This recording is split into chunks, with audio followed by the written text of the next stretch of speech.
தமிழ்ல நாம சரின்னு நினைச்சு தினம்தோறும் தவறா பயன்படுத்திட்டு வரக்கூடிய வார்த்தைகள் பத்தி தமிழமுது பகுதியில பார்க்கலாம்.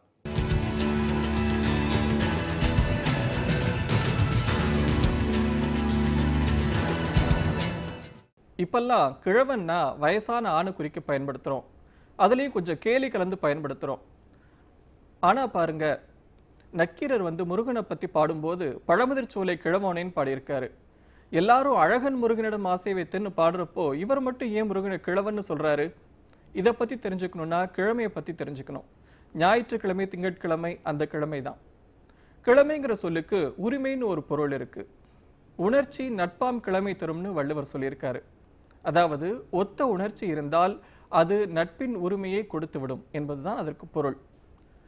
அப்போ ஞாயிற்றுக்கிழமை, திங்கட்கிழமை ஒவ்வொரு நாளுக்கும் உரிய கோளையே அந்த நாளுக்கு பேரா வச்சாங்க. சூரியனுக்கு உரிய நாள் ஞாயிற்றுக்கிழமை, சந்திரனுக்கு உரிய நாள் திங்கட்கிழமை, இப்படியே செவ்வாய்க்கிழமை, புதன்கிழமைன்னு வரிசையா போகும். இந்த கிழமைங்கிற சொல்லிருந்து உருவானது தான் கிழவன்கிற சொல். கிழவன் அப்படின்னா உரிமை உடையவன் அப்படின்னு பொருள். தலைவன், அரசன்கிற பொருளையும் வரும். ஒரு நாட்டையோ ஒரு இனத்தையோ ஆள்றதுக்கு உரிமை உள்ளவன் தலைவன், அரசன். அதனால அவனுக்கு கிழவன்னு பேரு. இலக்கியங்கள்ல தலைவன் தலைவியை பத்தி படிச்சிருப்பீங்க. அவங்கள கிழவன் கிழத்தின்னு சொல்ற வழக்கமும் இருந்தது. ஏன்னா ஒருவர் மேல ஒருவர் உரிமை கொண்டவர்கள்ங்கிறதுனால அவங்களுக்கு கிழவன் கிழத்தின்னு பேரு.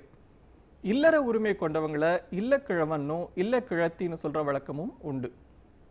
நிலத்துக்கு சொந்தக்காரங்களை நிலக்கிழார்னு சொல்ற வழக்கமும் இருந்தது. அப்போ பழமுதிர் சோலை கிழவோனே அப்படின்னா என்ன பொருள்? பழமுதிர் சோலைக்கு தலைவனே, அரசனே அப்படின்னு பொருள். எண்ணெய் எடுத்து வைக்கிற பாத்திரத்துல அடியில தங்குற அந்த மண்டி, அந்த கசடுக்கும் கிழவன்னு தான் பேரு. பரணி நட்சத்திரத்தினுடைய பழைய தமிழ் பேரு கூட கிழவன் தான். கிழவன் அப்படிங்கிற சொல் முதல்ல தலைவன்கிற பொருள்ல ஆரம்பிச்சு பிறகு கொஞ்சம் கொஞ்சமா மரியாதைக்குரிய வயதானவர் அப்படிங்கிற பொருளுக்கு மாறி இந்த காலத்துல கொஞ்சம் கேலியோட வயதான கிழவன், வயதான ஆண் அப்படிங்கிற பொருளை நம்ம பயன்படுத்துறோம்.